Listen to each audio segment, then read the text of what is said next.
I'm here to argue that Daryl Morey is taking the right position. The Sixers need to resolve this immediately. I would like to be able to say that, but my only rebuttal on this subject is this. You're not going far enough. If there's an opportunity to trade for Kyrie Irving, I would do it. Welcome to Order on the Court. I'm Chris Mannix, joined by Howard Beck, and here is my opening argument.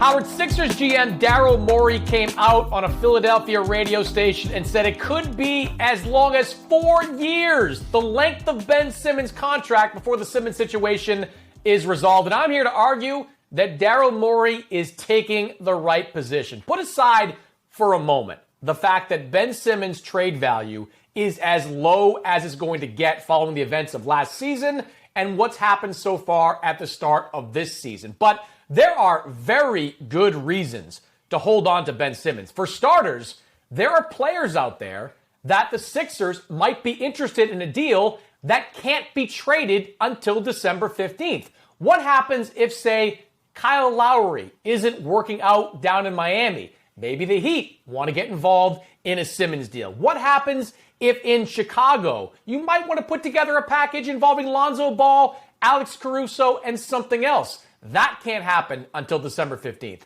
Beyond that, even if you want to get a third team involved, it makes more sense to wait until at least December 15th to make that deal. Now, the bigger question, of course, is what happens to superstar players over the next couple of months? What happens with Damian Lillard in Portland if the Blazers struggle over the first few weeks of the season? The Wizards, they look good right now. What if in a couple of months the Wizards aren't so sure Bradley Beal is going to sign a contract extension? Those are two big-time players who could be in play if Ben Simmons is held onto by the 76ers. It will undoubtedly be an extremely uncomfortable next few months in Philadelphia, but the smart move by Daryl Morey is to hold his ground and wait to see how the NBA landscape shapes out.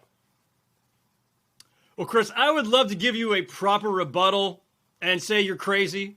Say that the Sixers need to resolve this immediately because this is all a ticking time bomb, could ruin their season. It's not good for Ben Simmons. It's not good for... I would like to be able to say that, but my only rebuttal on this subject is this. You're not going far enough. December 15th, January 15th, February 15th. I don't even know when the trade deadline is, somewhere in February. Wait that long if you have to. Oh, by the way, wait until July if you have to. There is no reason that the Philadelphia 76ers holding on to Ben Simmons, who at his best has been a top 15 player, all NBA in this league, should move him just for the sake of resolving things and making everybody feel better about themselves. They cannot do anything that brings back less than value for Ben Simmons, because this guy at his best is going to a team where he will either be their second best star and catapult them from playoff team to contender, or maybe he'll be their third star and put them in actual championship contention, or maybe it's a team with no stars at all and Ben Simmons makes that team relevant. In every single one of those scenarios, Chris, there's great value for those teams, and those teams are going to be willing to give up value. They're not right now because we're not even barely a week into the season, and no one is desperate yet. No one has had their hopes and dreams crash and burn in spectacular fashion yet, but they will.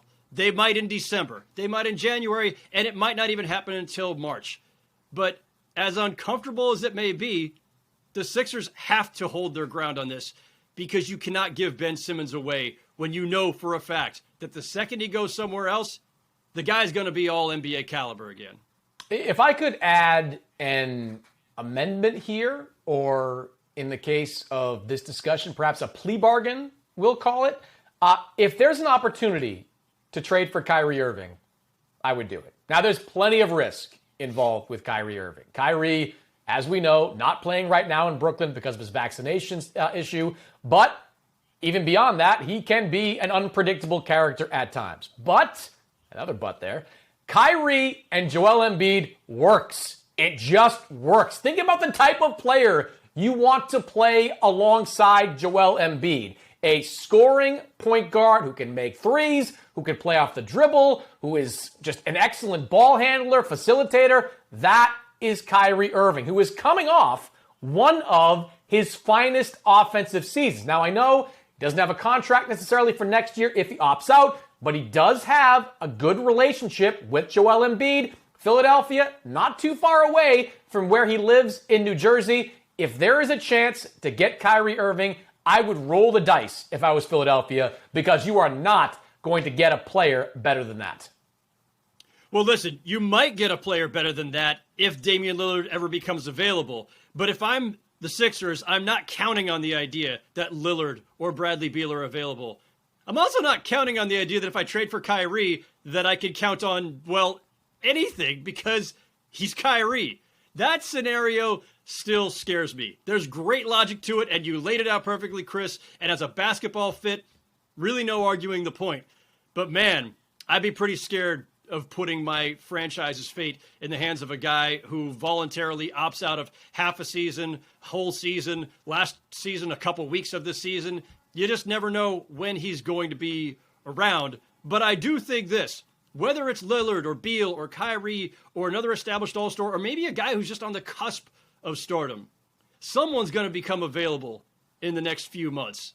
And when that happens, as long as the Sixers still have Ben Simmons there to trade, they're going to be in the best position to get that guy. Yeah, Lillard keeps saying he has no desire to leave Portland over the last few weeks. Maybe we should all listen to him at this point. All right, Howard, give me your closing argument. Well, my closing argument is simply this. Yes, the Sixers are having some, let's say, discomfort as an organization, having their second best player just kind of in limbo, and him coming to practice or not coming to practice, but then showing up and then not participating and all this passive aggressive stuff. But you know who should be really uncomfortable right now? Ben Simmons. It's his career that he's burning a year of. It's his reputation that he's burning every day that he pulls all these maneuvers, and he's doing no one any good. And at the end of this all, when he finally does get traded, he's going to have to be the one to repair that image and build his respect back up across the league. Not just with people like you and me, who cares what we think, but other players are looking at this too and starting to wonder what is going on with this guy. And he already had those doubts about him because of his playoff performance last spring. So sure, it's uncomfortable for the Sixers. It should be way more uncomfortable for Ben Simmons, which is all the more reason why he should buckle down, start participating and giving effort again, and put himself back in this 76er lineup so that they can win games, so that his value can increase again, and so that teams will actually want to make a deal for him that the Sixers actually like.